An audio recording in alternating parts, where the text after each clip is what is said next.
So I have all of these Humminbird Xplores mounted on this boat and they are ready to go. The one thing they're missing is the Ethernet network to connect them all together. So that will allow them to share waypoints, allow them to share sonar. It also allows it to share MegaLive 2. The MegaLive 2 is actually going to be hooked up directly to this Ethernet box. And with this Ethernet box, you can connect up to 5 devices or 5 items all together. I'll have 4 on this. If you need more, you can daisy chain off this Ethernet box to another one and have as many devices together as you want. But let's go ahead and get this done. So the first thing I'm gonna do is mount this box, and I'm gonna mount that here in this rod locker. There's plenty of room. So I have power available in this rod locker. It's really close up here in the console, like most bass boats will. So it just has its own little power cable that I'll have to hook up to this. I'm going to mount this Ethernet box right here below this light. And I've checked, I've verified there's nothing behind here that it's gonna be damaged if I screw through it. So we'll be good. That is one thing you always need to verify. So I'm just gonna kind of center it up with the light so it looks decent. And this Ethernet box comes with 2 number 8 sheet metal screws. So I'm using an 1/8 inch drill bit. Just kind of put it where it looks good. Nobody's gonna be staring at this stuff to make sure it's straight. So don't need to get real scientific about it. I'm gonna go ahead and screw this screw in tight enough that it's hopefully going to hold this box, or at least enough that I can hold it with one hand and drill the other hole with the other. Now just hold this up even where it looks decent and drill the other hole.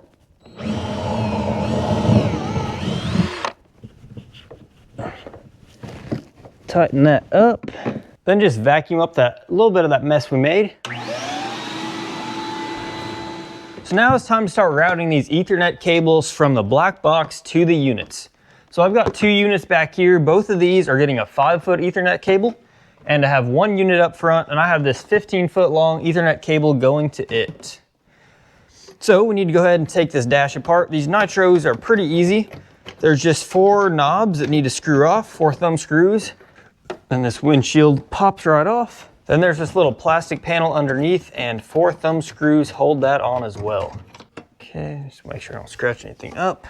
So now we need to get this cables from inside this console to down here to this box. So there's a hole down in here. Hoping I'll be able to do this without having to use a fish tape. If not, I've got one handy. Push that through and stick my other hand in this other hole. All right, there's one of them.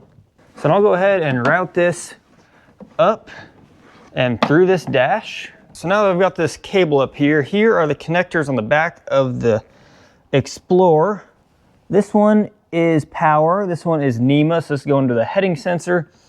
And this one is the transducer connector, so this one is the Ethernet port. So just line up the plug and it should go right on. Now I just need to repeat that process with this second wire for the other Xplore. So then up here on the front of the boat, you need to take your front dash apart and get access to be able to pull a wire through there. This one comes apart with just a few screws.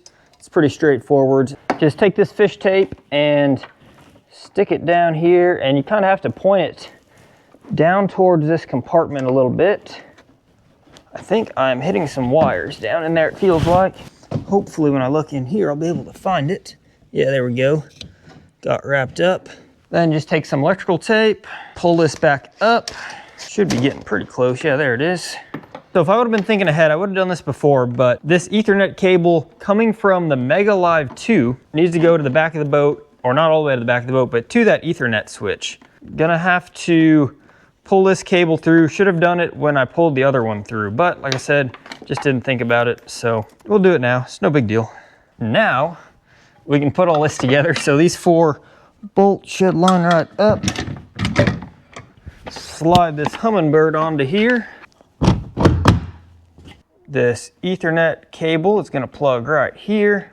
So then I ran the wires, zip tied them up here, on this tube to get them out of the way, looped them up, and now it's time to connect these wires to this Ethernet box. So this step's pretty simple. Just unscrew these caps, and I'm gonna need 4 of these. And I will say, these 5 feet wires coming from the console ended up being real close on length. So I might, recommend that if yours isn't really direct, go with a longer one, because if this was an inch further away, it wouldn't work. So then the last step is gonna be to hook up the power. So I've got power up here in the rod locker, and you do wanna use a fuse. It calls for a 1 amp fuse going to this thing. So here is the wires I got running up here. Strip this over top of the trash can. Make it easier in the end. This I'm just gonna connect all these connectors with the heat shrink connector. So just slides right on, and then crimp it down. Then put the fuse in next, put the fuse on the positive side. Then just use a lighter to melt this heat shrink.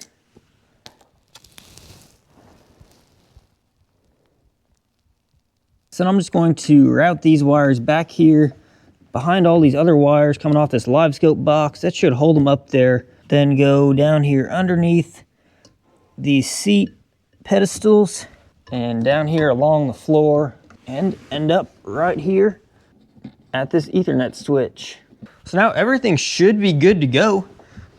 Now I'm gonna go turn the power switch on in the back of the boat and see if all this works. So now I wanna show you how to configure the network and select data for this unit. So just hit the home button, then go down here to settings, go over here to data sources. So here you can choose all of your data sources, right? So GPS 1 is on auto configures what it will automatically go to. Turn that off. So then here you can see the different options. So none, internal GPS, or this is the NEMA 2000 GPS heading sensor that's in the back of the boat. And I actually want the GPS, because this is in the back of the boat. I want the GPS to be from this unit.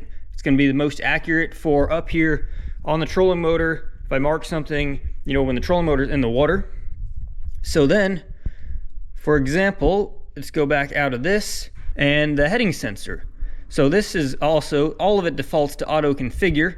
Turn that off, and I want the heading to be coming from the heading sensor in the back, because that's the only heading sensor I have on the boat.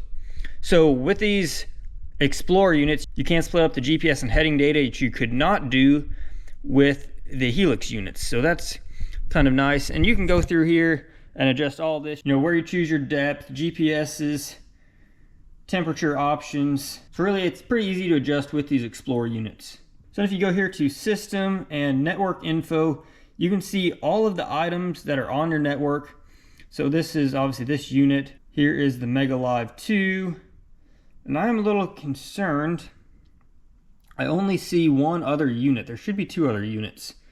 So I'm going to double check that both my units in the back are connected. So now all these units are linked, they're talking. I can view my Mega Live sonar or any of my sonars on any of these units and select whatever data sources I need. So I hope you all found this video to be helpful. If you did, hit the like and subscribe button, and I'll see you in the next one. Thank you all.